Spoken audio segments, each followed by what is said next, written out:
Download aplikasi Tarbiyah Sunnah di handphone Anda. Tersedia di Google Play dan App Store. Assalamualaikum warahmatullahi wabarakatuh.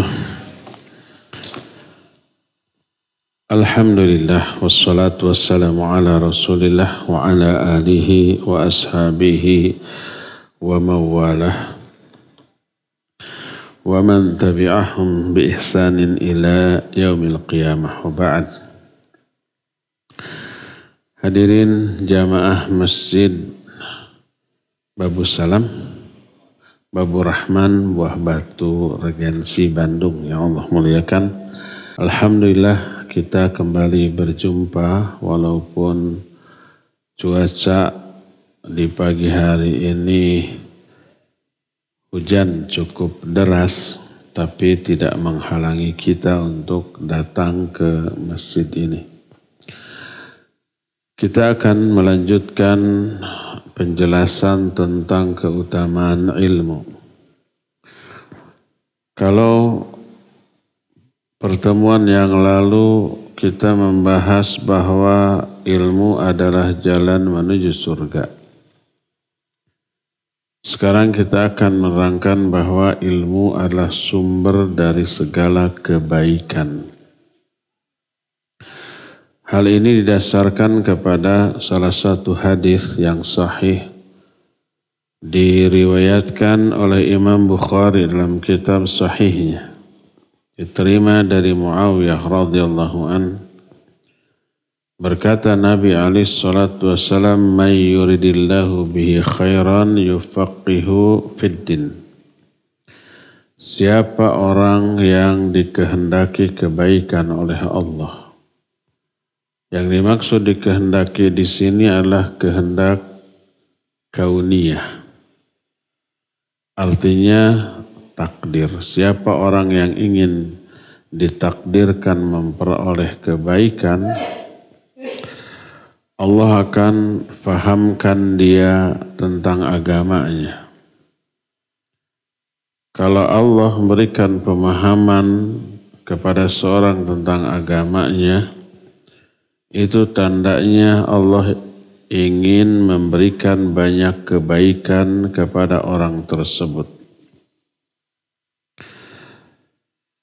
Dan ini disebut wahada min a'zami ma yubayyinu fadlal ilmi wa ahlihi wa anna man wufiqa lahu faqad wufiqa lil khairi kullih.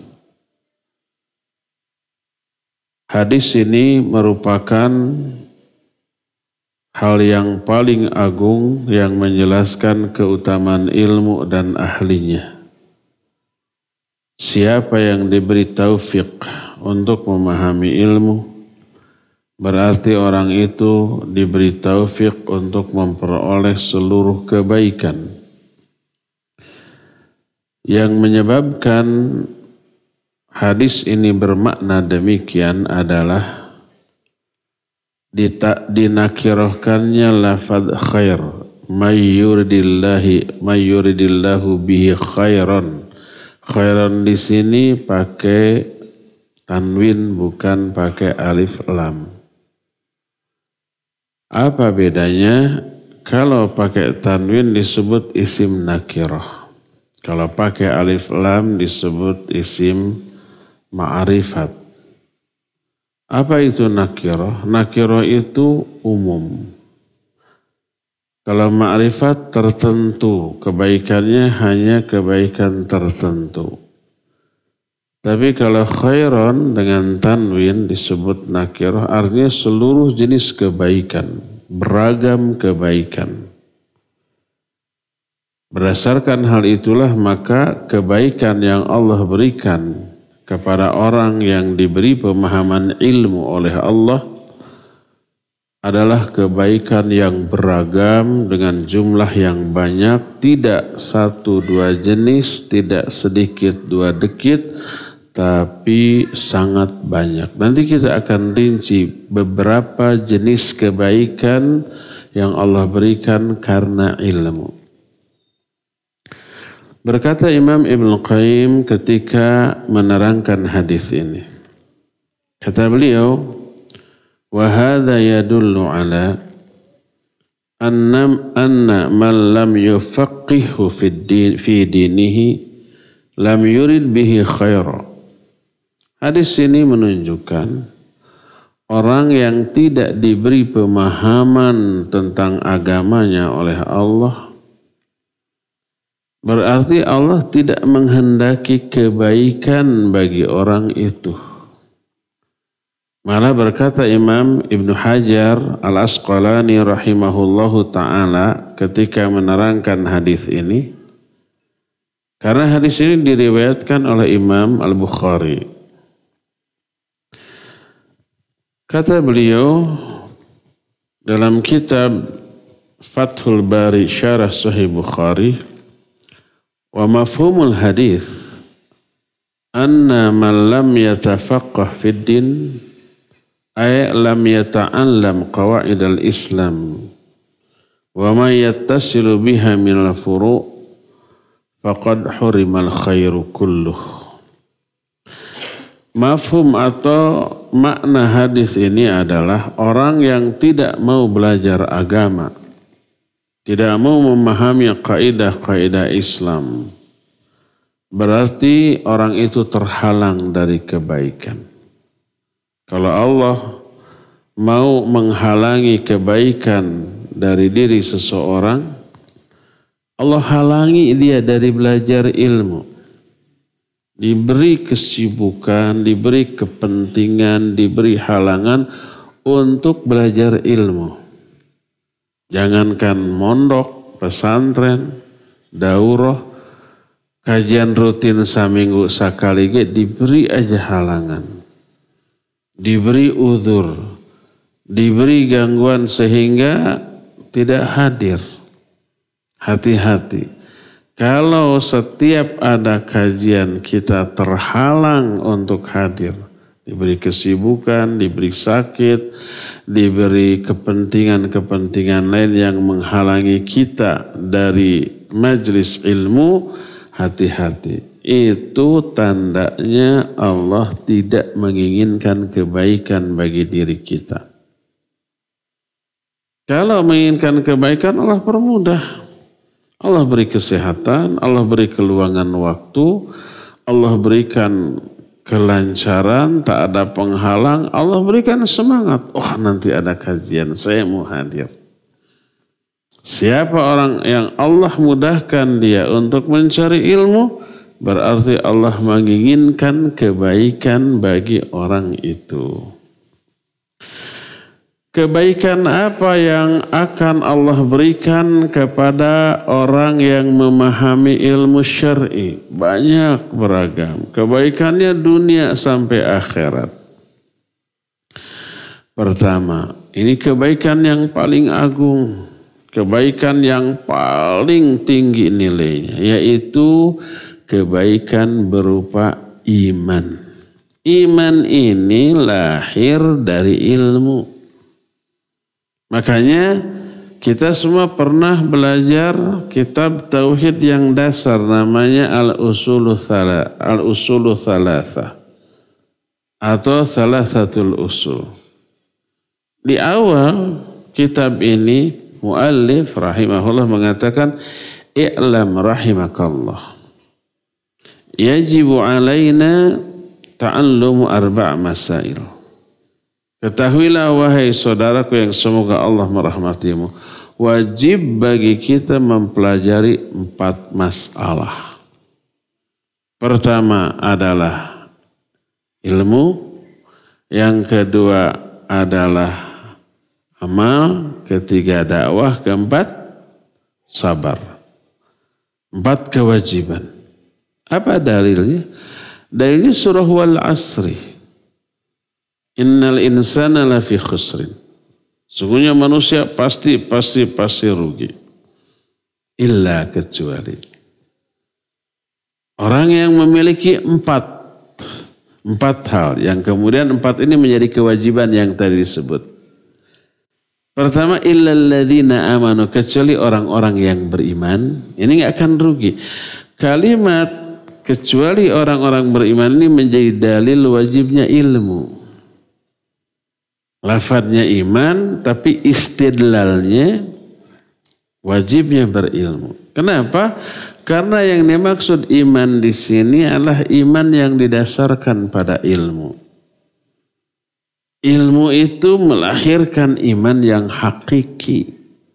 Sebaliknya kebodohan melahirkan iman yang semu, yang rapuh, yang mudah goyah, yang mudah luntur, yang mudah hilang. Tapi iman yang didasarkan pada ilmu adalah iman yang hakiki, yang kuat, yang tangguh. Lebih tangguh daripada batu karang di tengah lautan yang selalu dihantam gelombang, tagen atau bahasa Jerman nama Habennagen. Sudah jadi bahasa Sunda itu Habennagen. Artinya apa? Artinya ya nagen itu terus-terusan tangguh gitu, diem gitu, digini gitu. Itu iman yang lahir dari ilmu. Oleh karena itu berkata Abu Darda radhiyallahu an, la takunu taqiyan hatta takuna aliman. Kamu tidak akan bisa menjadi orang bertakwa sebelum kamu berilmu. Untuk jadi takwa itu wajib berilmu. Ilmu melahirkan ketakwaan. Iman takwa ini maknanya sinonim lah. Kalau kedua-duanya berpisah di dua kalimat yang berbeda, iman adalah takwa, takwa adalah iman. Walaupun kadar takwa di atas iman. Makanya orang beriman disuruh untuk bertakwa. Ya ayyuhalladzina amanut taqullah. Hai orang-orang yang beriman, bertakwalah kamu kepada Allah. Takwa kadarnya lebih tinggi. Ilmu melahirkan iman. Kalau iman itu digembleng, diperkuat, bisa mencapai level takwa. Jadi kebaikan pertama yang lahir dari ilmu adalah iman.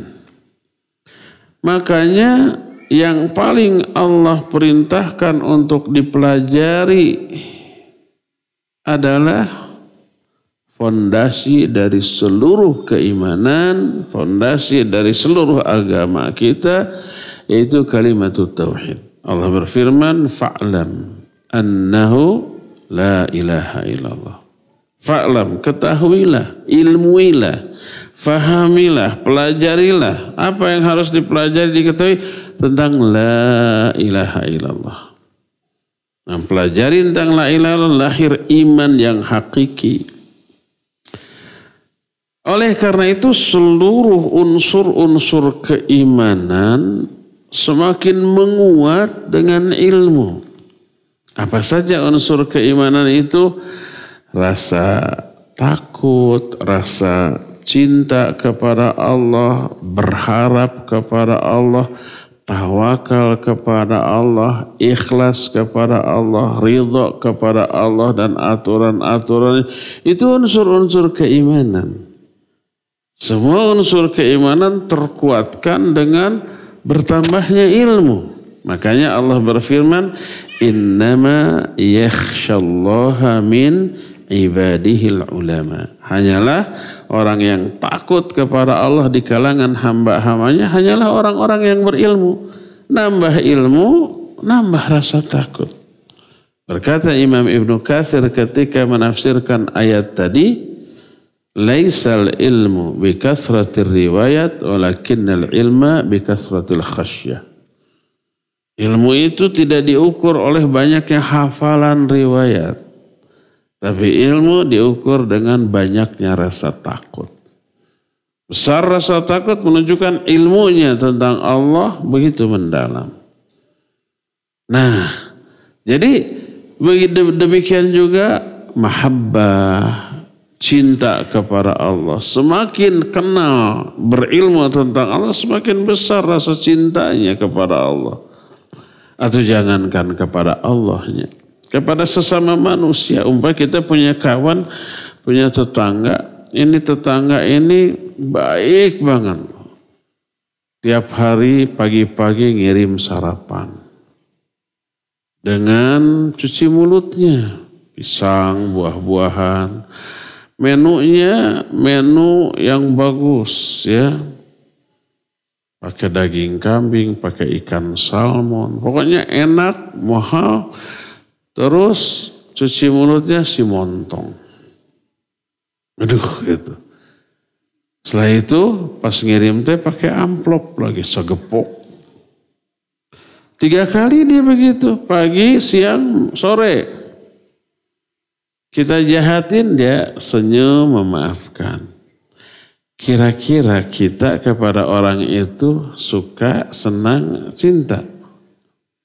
3-tiganya ya suka, ya senang, ya cinta. Resep lah. Mudah-mudahan semua tetangga begitu. Kan gitu ya, pasti orang itu kita sukai, pasti orang itu kita cintai karena kebaikan-kebaikan. Allah jauh lebih baik lagi daripada tetangga yang seperti itu. Kan dalam realita tetangga kayak gitu gak adanya. Sebaik-baik tetangga gak ada yang begitu. Kalau toh ada ini luar biasa.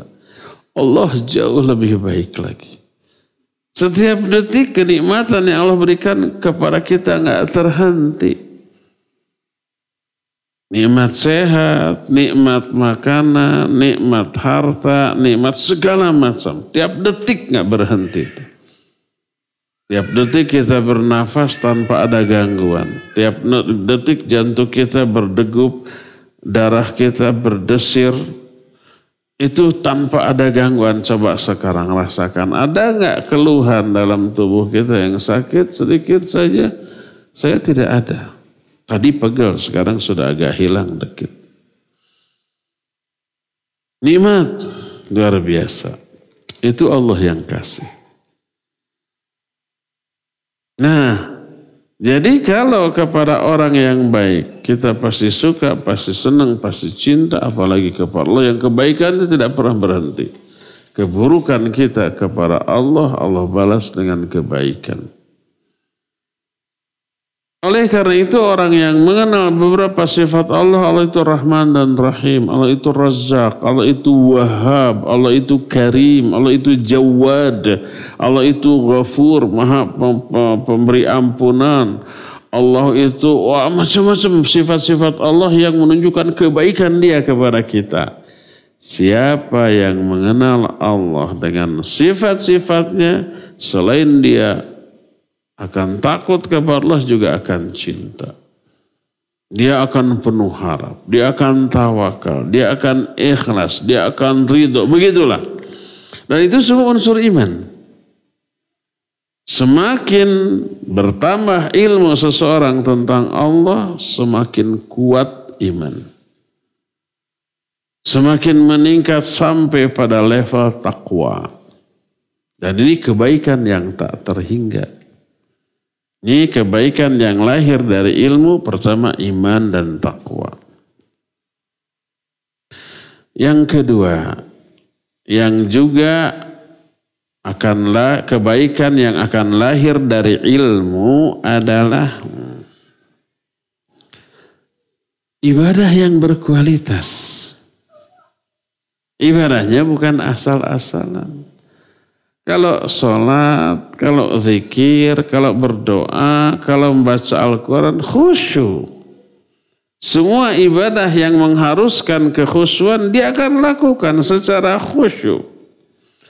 Efek dari apanya? Efek dari ilmunya. Kalau umpamanya kita baca Quran, hak berilmu, faham tentang bukan hanya tarjamah tapi tafsirannya. Terus dihayati. Dan bergetar tuh hati itu.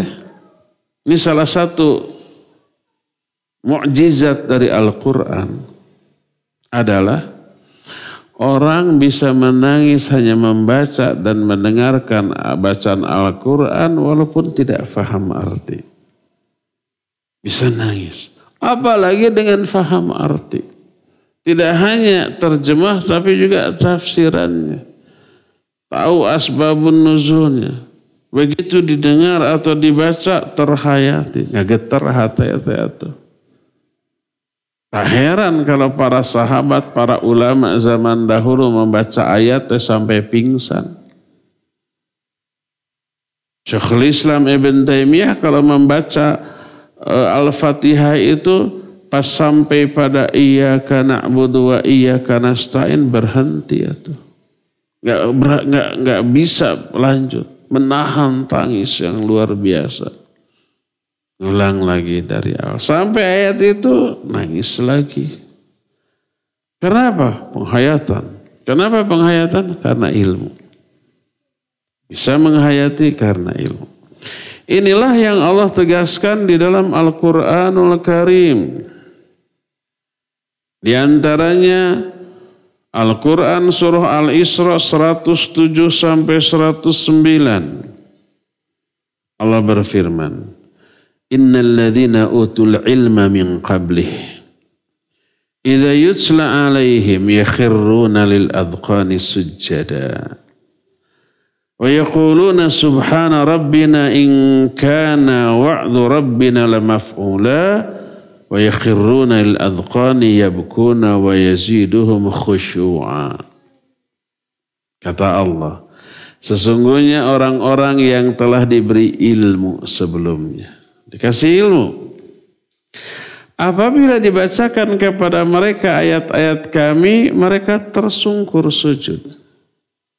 Hanya mendengar bacaan ayat Al-Quran, tersungkur sujud. Lalu mereka berkata, Maha Suci Rabb kami, sesungguhnya janji Rabb kami pasti terlaksana. Mereka tersungkur sambil menangis dan bertambahlah kekhusyuan mereka. Coba lihat. Ilmu melahirkan kekhusyuan sampai nangis. Karena apa? Karena ada penghayatan. Kenapa bisa menghayati? Karena faham. Makanya Allah mengatakan innal ladzina utul ilma min qabli, orang-orang yang diberi ilmu oleh Allah. Yang diberi ilmu nih, berilmu, kalau dibacakan ayat tersungkur sujud. Nah, kita mah dibacakan ayat kalah kaseri atuh. Umumnya begitu kan? Karena enggak ada penghayatan. Lalu mereka kunut. Kunut itu dawamut ta'ah. Selalu taat. Disebutnya mukhbit dari ikhbat. Sebagaimana firman Allah dalam Al-Quran surah Al-Hajj ayat 54. وَلِيَعْلَمَ الَّذِينَ أُوتُوا الْعِلْمَ أَنَّهُ الْحَقُّ مِنْ رَبِّكَ فَيُؤْمِنُوا بِهِ وَتُخْبِتُ لَهُ قُلُوبُهُمْ وَإِنَّ اللَّهَ لَهَادِ الَّذِينَ آمَنُوا إِلَى صِرَاطٍ مُسْتَقِيمٍ. Kata Allah agar orang-orang yang berilmu tahu bahwa Quran ini benar dari Allah. Lalu mereka beriman. Setelah tahu, beriman. Setelah beriman apa? Fatukhbitu lahu qulubuhum. Hati mereka ikhbat. Ikhbat itu taat kepada Allah. Dan istiqomah di atas ketaatannya. Itulah siratal mustaqim. Itulah jalan hidup yang lempeng, yang lurus. Kata Allah, sesungguhnya Allah menunjuki orang-orang beriman seperti tadi ke jalan yang lurus. Itulah jalan yang lurus. Ilmu, iman, lalu taat. Dan istiqamah di atas ketaatannya. 4 poin tuh. Ilmu, iman, taat, dan istiqamah. Istiqamah di atas ketaatan. Lahir karena iman, iman karena ilmu. Ini efek dari ilmu. Makanya di dalam surah Saba ayat 6 Allah menyatakan wa yaral ladzina utul ilma alladzi unzila ilaika min rabbika huwal haqq wa yahdi ila siratil azizil hamid. Orang-orang yang berilmu akan melihat bahwa apa yang diturunkan kepadamu dari Allah itu hak, benar itu. Lalu Allah menunjuki mereka ke jalan yang lurus. Ke jalan Allah yang Maha Aziz dan Maha Hamid. Tak heran apabila Allah mengangkat derajat orang yang seperti itu. Beberapa derajat. Sebagaimana dalam surah Al-Mujadilah ayat yang ke-11. Yarfa'illahu alladhina amanu minkum walladhina utul ilma darajat. Allah mengangkat derajat orang beriman dan berilmu beberapa derajat. Kenapa? Karena kualitas ibadahnya luar biasa. Kalau ibadah sudah berkualitas, dia akan merasakan manisnya ibadah. Betah di ibadah. Kalau sudah merasakan betah di tengah ibadah, pasti frekuensi ibadahnya akan ditambah. Karena betah. Senang, bahagia, tenang. Dan kita dalam kehidupan sehari-hari, terhadap sesuatu yang menyenangkan pasti kita ingin lebih sering ya. Kita umpamanya senang badminton. Kita ingin nama tiap hari ya tuh badminton. Malah kalau bisa sehari 2 kali. Capek, iya capek. Ngoprot, iya ngoprot. Ngos-ngosan, iya ngos-ngosan. Tapi darah sepet tuh. Sekarang futsal, zaman saya muda nggak ada futsal. Adanya main bola. Main bola di kampung. Sehingga impun di alungan parab. Bruk ngebruyutnya. Jadi ketika bola itu mau lawan, mau kawan. Tidak ada yang namanya kerjasama. Oper-operan. Dengan kawan juga diseret. Yang penting kita nendang. Baheula sehingga gitu. Senang walaupun capek. Inginnya mah tiap hari. Kalau bisa sehari 2 kali. Bayangkan ibadah ini melahirkan kelezatan rohaniah. Tenang, damai, tentram. Merasa begitu lapang dada. Dia merasakan manisnya iman di dalam beribadah. Maka akan betah. Lama dan akan sering. Jadi meningkatlah kualitas dan kuantitas dari ibadah. Karena apa? Karena ilmu. Ini kebaikan yang kedua. Kebaikan yang pertama yang lahir dari ilmu adalah iman dan takwa. Kebaikan yang kedua ibadah yang berkualitas dan berkuantitas. Ini kebaikan yang kedua. Kebaikan yang ketiga yang lahir dari ilmu adalah dia akan menjadi orang yang kaya raya. Tapi di akhirat. Nah di akhirat mah kekayaan teh bukan uang, bukan jabatan, bukan pangkat, bukan kekuasaan, bukan popularitas, bukan rumah, bukan mobil, kendaraan, tapi pahala. Itu kekayaan kita. Dan kalau di dunia, kekayaan itu alat meraih kebahagiaan. Minimal kesenangan lah ya di dunia. Walaupun tidak setiap orang yang punya banyak duit itu senang, enggak.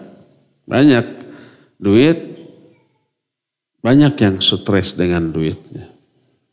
Tinggi kekuasaan, dia depresi dengan kekuasaan.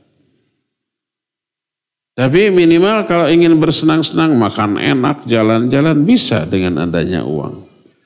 Ingin beli mobil yang bagus yang apabila ditumpahkan teh seperti melayang, seperti terbang, sanajan teu boga jangjang.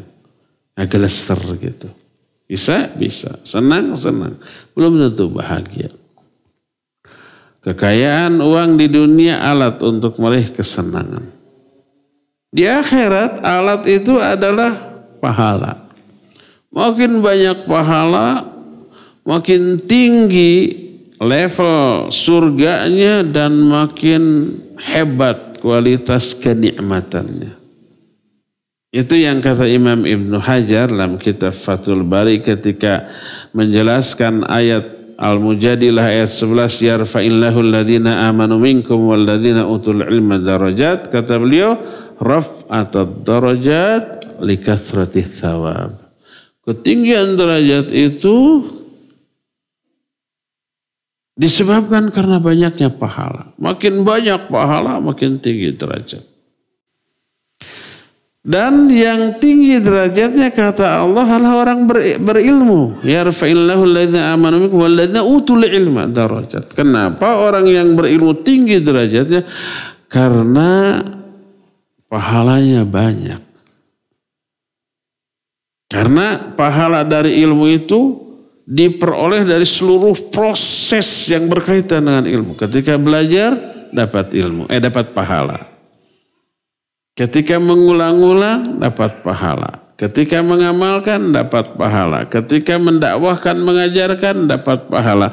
Setelah itu mati atau tidur atau diem, pahala ngalir terus dari ilmunya tuh.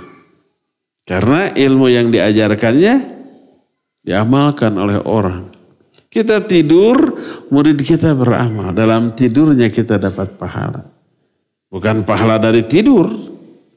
Pahala dari amalan murid-muridnya yang mengamalkan ilmu dari dia. Bahkan dia mati, masuk lubang kubur, seluruh tubuhnya hancur, pahala tetap meluncur ke alam kubur. Terus sampai kiamat. Kebayangkan pahalanya gede, banyak, besar. Makanya orang yang berilmu adalah orang yang paling kaya di akhirat. Kaya dengan apa? Pahala. Karena seluruh proses yang berkaitan dengan ilmu menghasilkan pahala. Ini yang kata Nabi SAW, beliau menyatakan, inna fadlal ilmi ahabbu ilayya min fadlil ibadah.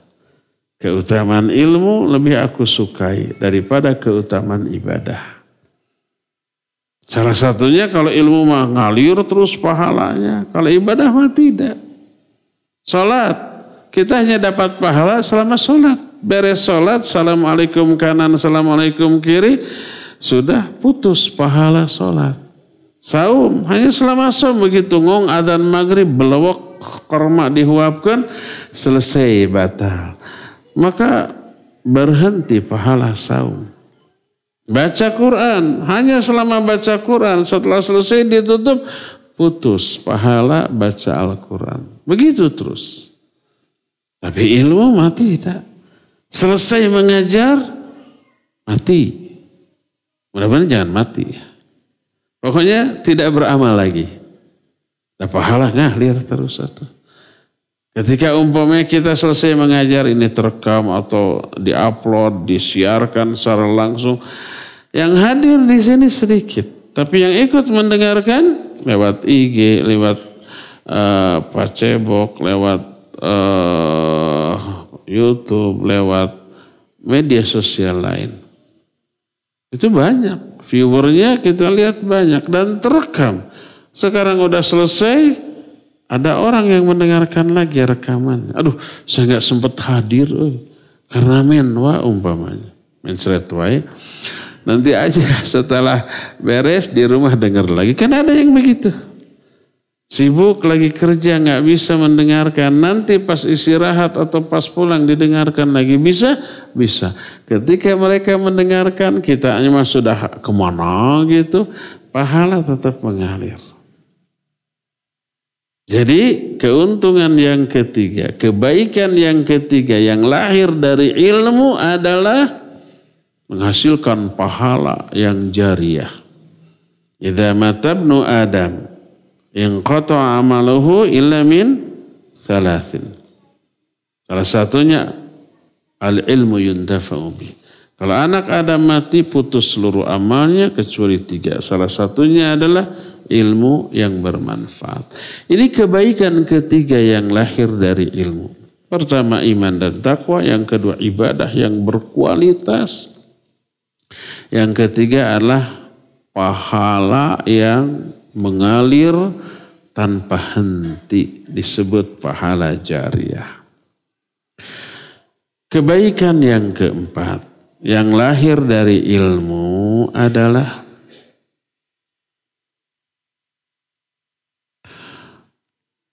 lahirnya kemuliaan akhlak. Apa itu akhlak? akhlak yang mulia atau akhlak yang baik. Akhlak itu adalah aplikasi dari ilmu. Ketika ilmu diamalkan, pengamalan dari ilmu itu akhlak. Coba sebut sih beberapa contoh akhlak yang baik. Ramah tersenyum.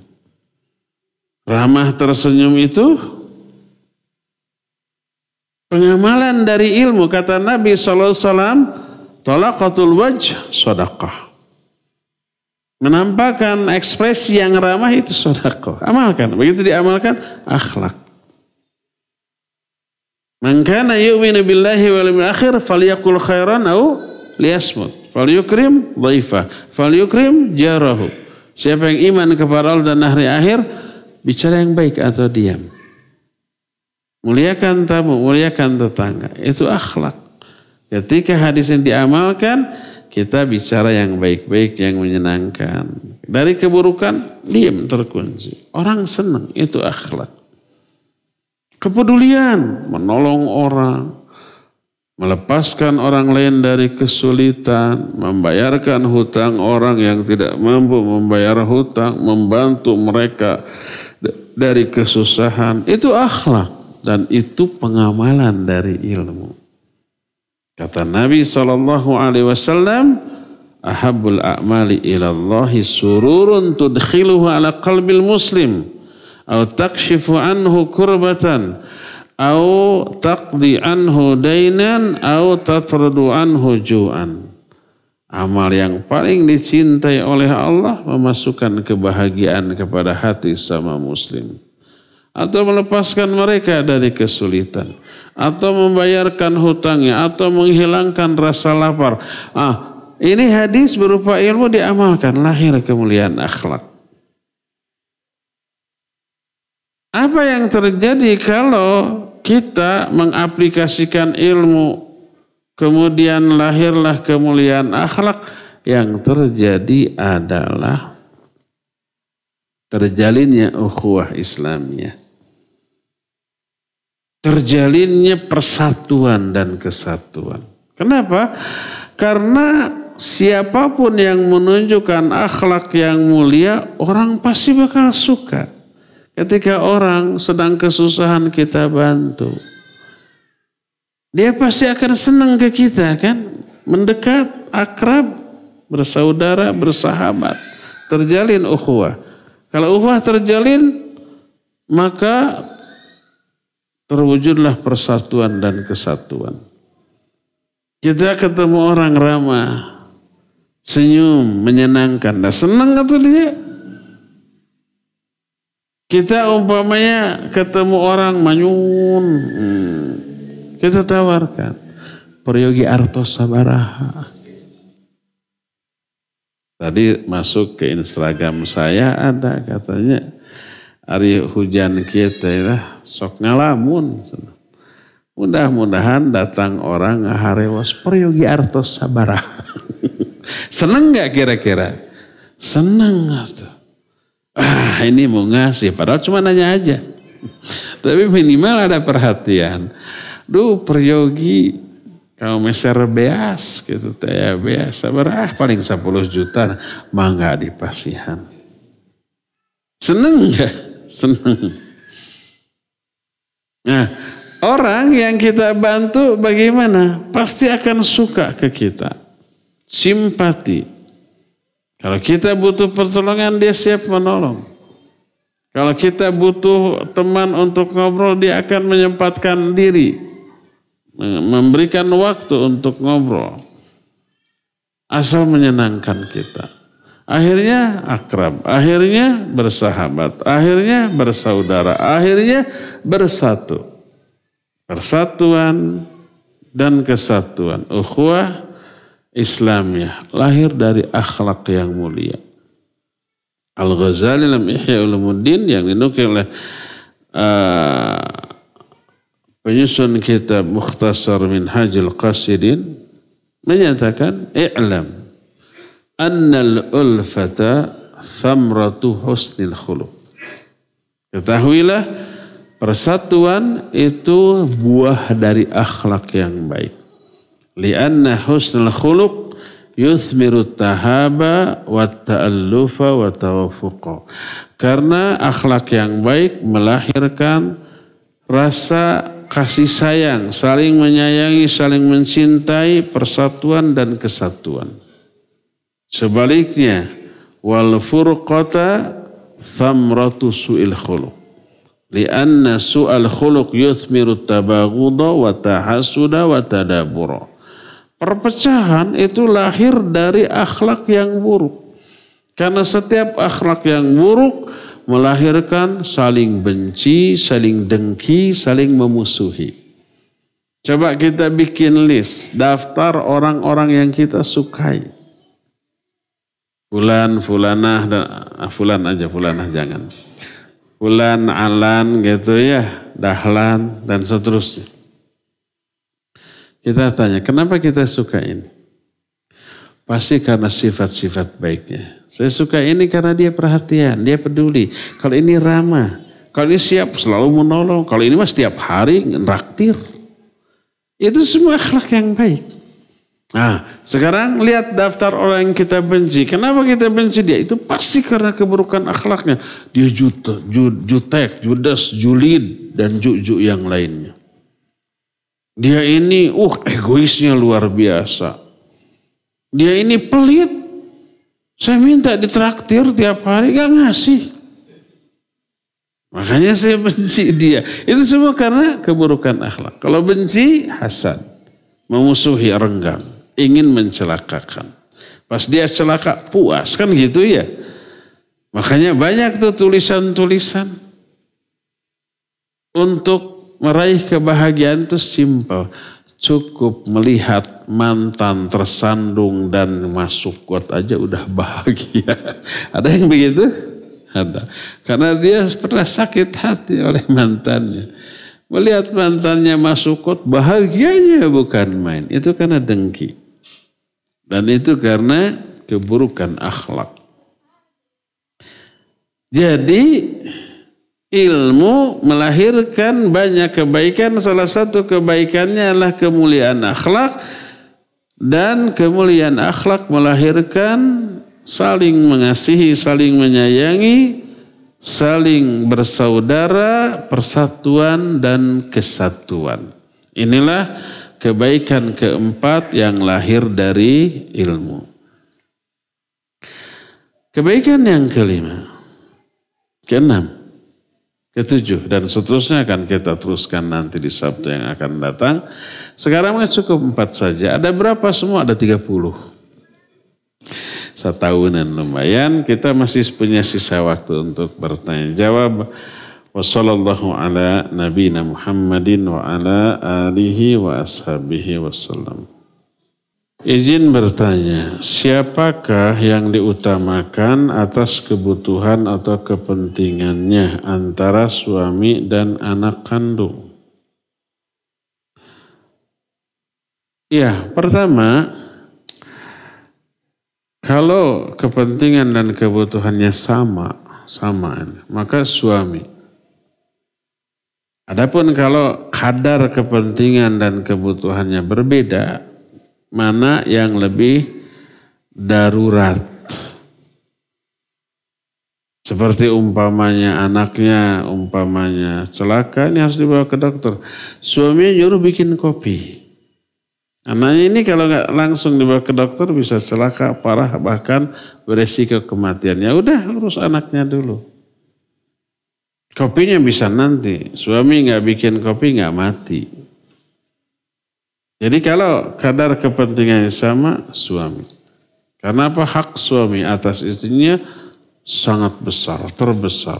Sampai Nabi SAW menyatakan, kata beliau, "Lau kuntu amiran ahadan liyasjuda li ahadin la amartul mar'ata litasjuda li zawjiha li admi haqqihi 'alaiha."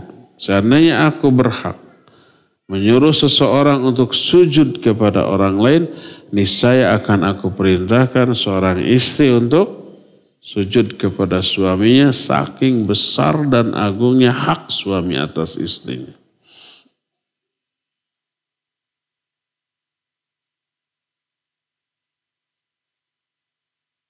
Afan satu lagi, bila ana sudah menikah lagi, lagi, yang tadi dikemanain? Siapakah yang sepenuhnya bertanggung jawab atas kebutuhan pendidikan asuhan anak-anak? Anak-anak yang mana? Anak-anak dari suami pertama atau suami kedua?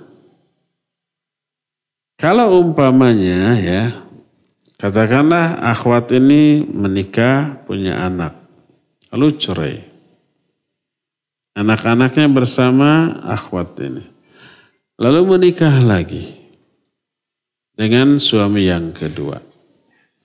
Nah, anak-anak dari suami yang pertama ini tanggung jawab siapa gitu merenya maksudnya.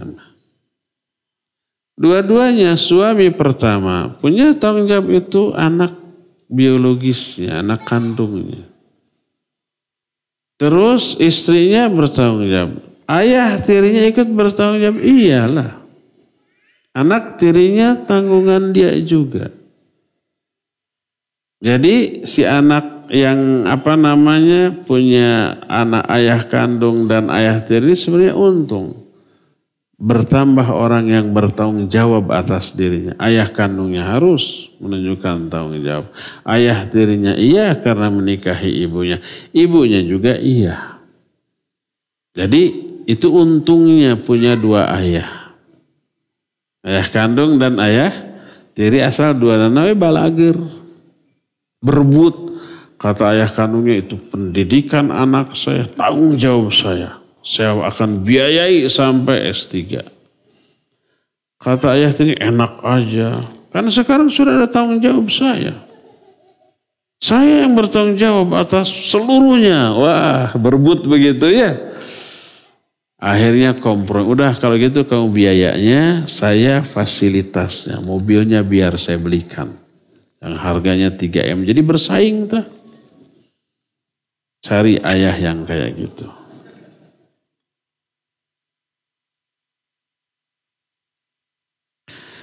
Bila suami berkata, ya sudah saya talak kamu. Apakah itu jatuh talak walaupun dalam keadaan sedikit marah? Kalau marahnya sedikit jatuh talak. Karena marah yang sedikit masih terkontrol oleh akalnya. Kecuali sangat marah sampai omongannya, sikapnya di luar kontrol akalnya, maka tidak sah. Tapi kalau marahnya sedikit, masih normal cara berpikirnya, setelah dipikir dibulak-balik, dibeweng, diutahkan, istrinya kan nyebelin terus gitu. Ya udahlah saya talak kamu. Jatuh talak. Tapi kalau umpang ngamuk sampai tembok ditonjok gitu sampai getihan. Piring dibabet. Talak kamu. Gak sah. Karena apa? Karena tidak adanya peran akal. Makanya kata Syekh Al-Utsaimin rahimahullah. Kalau hakim menjatuhkan talak dalam sidang suami istri. Atau menjatuhkan putusan dalam sidang apapun dalam keadaan marah. Maka tidak sah.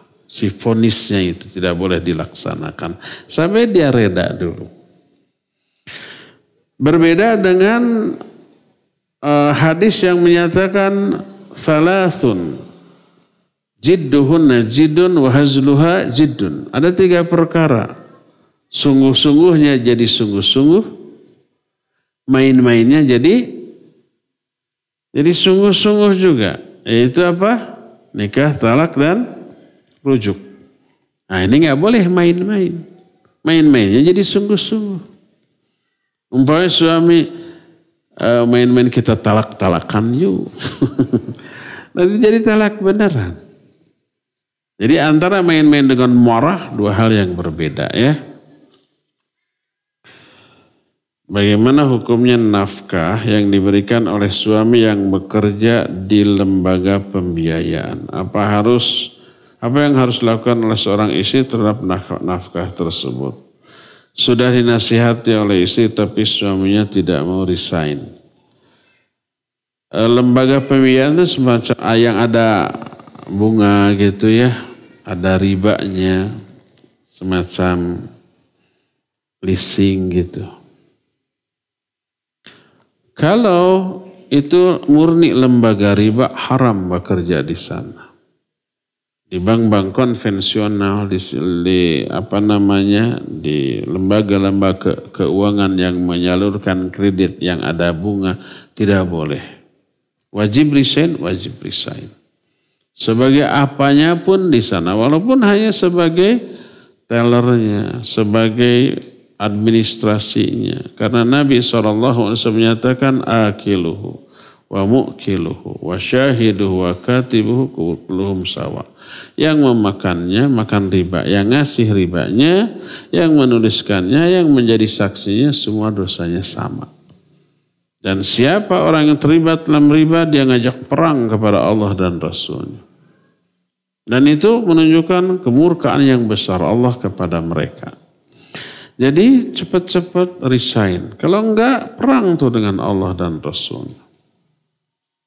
Nah sekarang si suami kekeh betekeh. Ngeyel sureyel.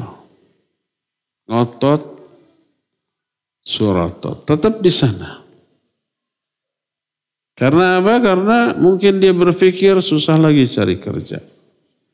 Atau kedudukannya sudah enak, fasilitas, gaji gede dan macam-macam. Tunjangan juga besar. Gak mau resign. Bagaimana istri dan anaknya? Ini pernah ditanyakan kepada para ulama. Di antara Syekh Al-Albani rahimahullah. Pertama, kalau istri dan anaknya mampu mandiri, membiayai sendiri, makan dari uang sendiri lakukan. Kalau mampu.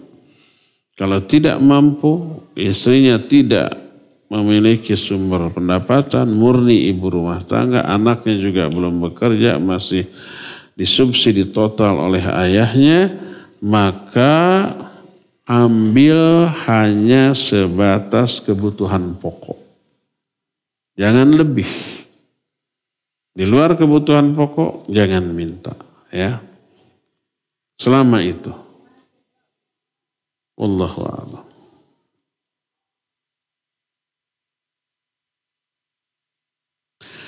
Ustaz minta nasihatnya. Istri anak selalu minta khulu. Banyak khulu di pasarnya, beli aja. Mungkin menuntut gugat cerai. Ana sudah berikan nasihat, namun masih tetap seperti itu. Karena sikapnya tidak ada perubahan, bahkan makin membangkang, ana talak. Berapa waktu setelah talak dia minta rujuk. Tah, ahwat mah gitu tah. Setelah rujuk kembali seperti sebelumnya minta cerai. Apakah boleh ana lepaskan saja untuk selamanya? Ana sudah sering menasihatinya. Ana ingin memiliki wanita atau istri solihah. Walau rujuk orang tua ana tidak setuju karena tahu karakternya. Baik. Coba introspeksi, kalau istri minta cerai, cari alasannya kenapa. Sebab mungkin minta cerai itu pupuguhnya. Mungkin ada haknya yang diabaikan. Mungkin ada umpamanya perlakuan kita yang membuat dia tidak nyaman. Baik sikap, ucapan, atau bahkan KDRT. Akhirnya minta khulu. Ya ubah. Tanya, kenapa kamu minta cerai? Oh sebab kamu begini-gini ya. Oke saya akan rubah. Gampang kan ngomongnya mah. Kalau umpamanya tidak bisa memenuhi tuntutan istrinya, coba negosiasi, tawar-menawar, cari titik temu, cari win-win solution. Kalau sudah deal, oke, kita sepakati komitmen. Ya, itu yang pertama. Kedua, jadi pertama bukan dinasihati si ahwat, sebab belum tentu ahwatnya istrinya salah, mungkin salah kita sebagai suami.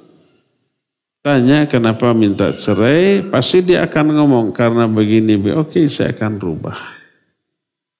Dan komitmenlah dengan itu. Mungkin kita yang perlu dinasihati, bukan istrinya. Kalau ternyata dia itu hanya tidak sabar di dalam menjalani kehidupan berumah tangga dengan suaminya. Bukan karena faktor agama. Mungkin karena faktor ekonomi atau faktor sosial atau yang lain-lainnya.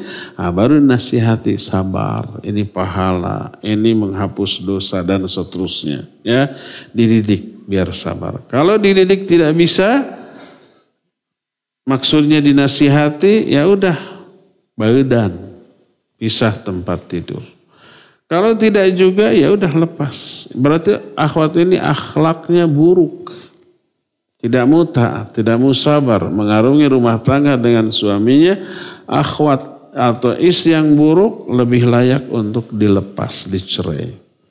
Selama tidak dicerai, selama itu suami doanya tidak akan dikabul oleh Allah. Berkata Nabi SAW, "Thalathatun idza da'awallaha lam yastajib lahum." Ada 3 golongan manusia. Kalau mereka berdoa, tidak akan Allah kabul doanya. Salah satunya adalah rajulun lahu imra'atun sayyi'atul khuluq wa lam yutalliqha. Laki-laki suami yang punya istri akhlaknya bejat, tapi tidak dicerai juga. Jadi ini yang menyebabkan Nabi menceraikan 2 istrinya. Ini yang menyebabkan Umar menyuruh anaknya Ibnu Umar menceraikan istrinya. Padahal Ibnu Umar itu masih sayang kepada anaknya. Bingung, dicerai saya, tidak dicerai bapaknya yang nyuruh. Maka konsul kepada Nabi SAW. Kata beliau, ati abaka. Taati bapakmu. Akhirnya dicerai. Pasti alasannya syar'i. Tidak mungkin alasannya hanya masalah pribadi atau duniawi. Ya. Jadi kalau alasannya tepat, menceraikan lebih baik daripada mempertahankannya. Daripada awet tapi rajit. Anak ingin memiliki wanita atau istri yang solihah, Ustaz, sama dong semua orang. Walau rujuk orang tua anak tidak setuju karena tahu karakternya. Apalagi kalau karakternya si akhwat buruk, mertuanya juga tersinggung umpamanya. Sudah dinasihati, sudah dibimbing, tetap ngeyel, ceraikan maka nggak apa-apa. Kalau mau punya istri yang solihah, solihkan dulu diri kita, nanti Allah atur untuk berjumpa dengan istri solihah.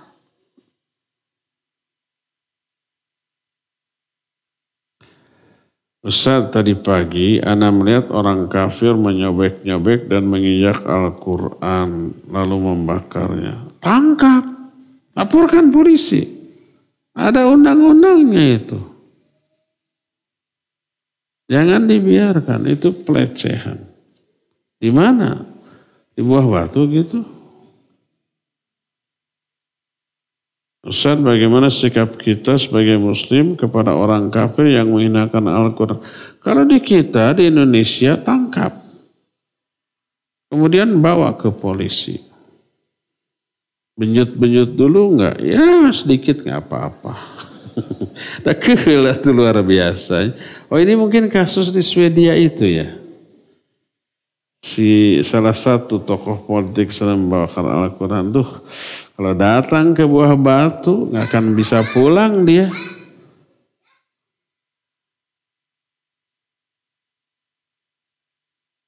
Terakhir, apakah sikap kita ketika ada kajian yang tidak menyampaikan ilmu tauhid dan sunnah di masjid? Keluar meninggalkan masjid untuk tidak menghadiri bisa dikatakan kurang adab atau kurang akhlak.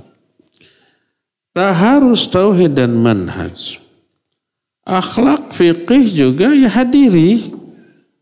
Ini mah bukan materi tauhid, bukan manhaj. Tapi akhlak, atau tazkiyatun nufus atau fiqih. Enggak, saya mah enggak mau. Enggak boleh begitu. Semua materi bagian dari ajaran Islam. Mau akhlak, mau fiqih, mau tazkiyatun nufus. Selama ustadznya benar menjelaskannya. Saya sendiri hari Kamis sore membahas tazkiyatun nufus. Membahas amalan hati.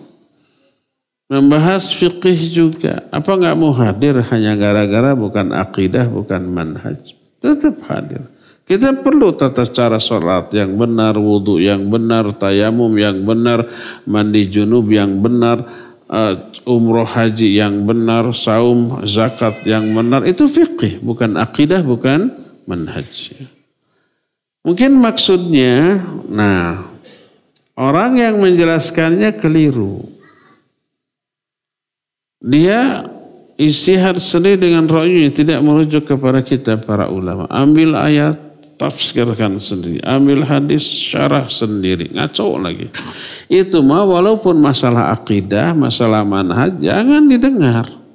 Apalagi kalau dia berbicara akidah dengan ra'yu tanpa merujuk kepada penjelasan para ulama, penyimpangannya bisa lebih fatal.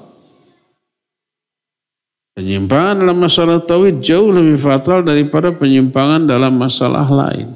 Nggak boleh. Allah berfirman, "Fala taq'udu ma'ahum hatta yakhudu fi haditsin ghairi." Jangan kamu duduk-duduk bersama mereka sampai mereka mengalihkan pembicaraan kepada yang lain, ya. Dan itu ayat yang melarang kita duduk di majelis yang di sana dibahas agama Islam dengan cara yang menyimpang, yang keliru. Membahas ayat, membahas hadis, itu disebut istihza kepada ayat dan hadis. Mengolok-olok itu mencakup memahami ayat Al-Quran dan hadis dengan ra'yu. Nabi SAW menyatakan, "Man fassara Al-Quran bi ra'yihi aw bima la ya'lamu falyatabawa maq'adahu minan nar." Siapa orang yang menafsirkan Quran dengan ra'yu atau tanpa ilmu, siap-siap menempati tempat duduk dalam neraka. Dia bukan mufassir, bukan mujtahid, bukan ulama, tapi menafsirkan. Itu yang tidak boleh. Ustadz bukan ulama.